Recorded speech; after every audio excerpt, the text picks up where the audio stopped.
Warning. This story is ridiculous. Diana is hungry. It's lunchtime in South Florida as she sandwiches Kraft American cheese between two loaves of Publix bread. But what Diana doesn't realize is that she is about to create the most expensive grilled cheese sandwich in human history. A woman in Florida says her grilled cheese sandwich is more than just delicious, it's divine, claiming her sandwich bears the genuine image of the Virgin Mary, Mother of Jesus. For 10 years, Diana keeps her deliciously divine sandwich with a bite taken out of it by her bed. Safely kept in a clear case surrounded by cotton balls, Diana believes her sandwich more than a good omen, a true miracle.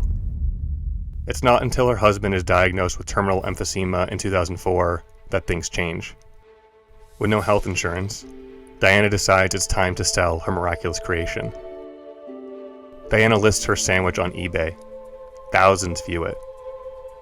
Finally, goldenpalace.com, an online casino, buys the sandwich for $28,000. That's almost $50,000 today.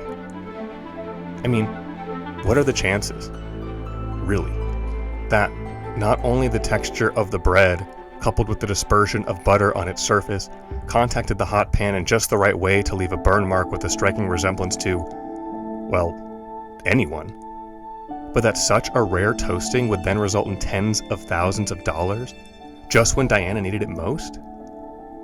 I mean, it's 1 in a million, if not more. Divine intervention? Or just burnt toast? It's easy to wave off things like the Virgin Mary grilled cheese as flukes, apparitions in our tidy world, puff press pieces to joke about. But that sandwich, that 1 in a million burn pattern, truly changed Diana's life. It makes you wonder, how often do fluke accidents really have life-changing effects? History would argue, scarily enough, all the time. Just ask the residents of Kyoto, Japan. You see, originally Kyoto was where the US planned to drop the atomic bomb in World War II. But 20 years earlier, Secretary of War Henry Stimson had vacationed there.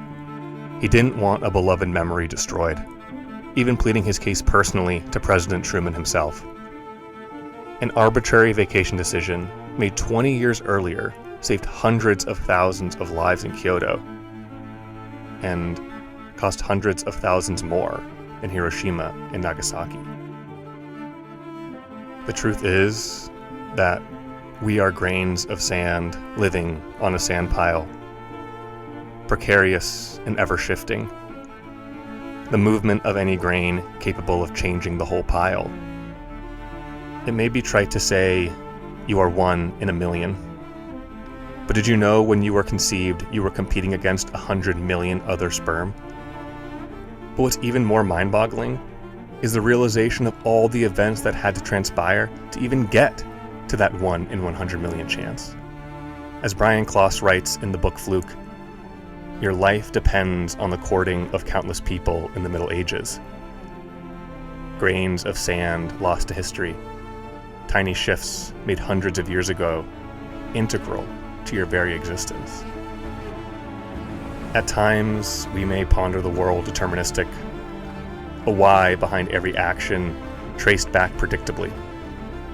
But reality is more complex. A dynamic, unwinding path whose destination is constantly rewritten by each of us, by all of us, together. A story that just happens to include a $28,000 grilled cheese. If I'm being honest, I am both simultaneously in awe and completely and utterly overwhelmed by how much our lives hinge on total, random chance and on the decisions of others. Triumph and tragedy, a coin flip away. This daunting realization mirrored in both magnitude and audacity by our own integral effect on the universe that created us. What we do matters. We live in an interconnected world of convergent contingency.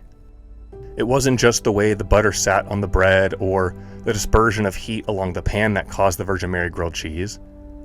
It was also the advent of the internet and eBay and whoever the hell created goldenpalace.com.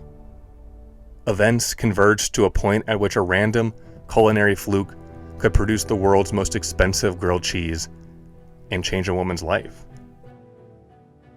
We are grains of sand living on a sand pile. The actions of any one of us redrawing the path forward, potentially collapsing the pile, for better or worse. Typically, I like to leave these essays on a positive note, something ideally meaningful to take with you. But honestly, I'm not sure how to feel. I guess perhaps the only thing to say is that we ought not forget our impact.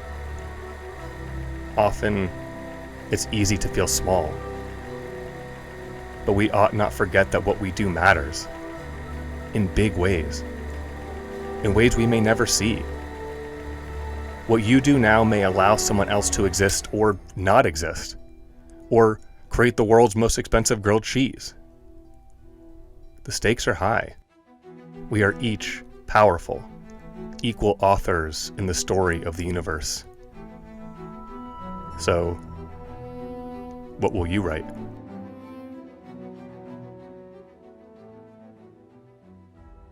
I'd like to give a shout out to the book Fluke by Brian Klaas for being the inspiration for this essay. If you haven't gotten a chance to check it out, I would highly recommend it.